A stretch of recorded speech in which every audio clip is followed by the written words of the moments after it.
Hi guys, welcome back to our channel Finance for Beginners. Today in this video, I'm going to show you how to set leverage in MetaTrader 4. To do so, follow some simple steps with me. In many cases, you will need adjust leverage setting directly through your broker online portal or client area.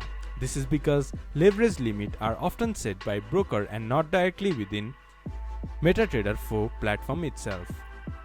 But in some rare cases, your broker might allow leverage adjustments directly within MetaTrader 4. However, this functionality depends entirely on your broker configuration. If your broker offers this option, you might find it within account setting, accessible through empty platform. Just right click on accounts or tools. Right click on your account number in the terminal windows, then from there you can adjust your leverage. This is how you can set leverage in MetaTrader 4. This much for today's video. If you guys find our video helpful, please leave a like and comment. And do not forget to subscribe our channel and hit the bell icon. I'll see you guys again in our next video. Thank you for watching.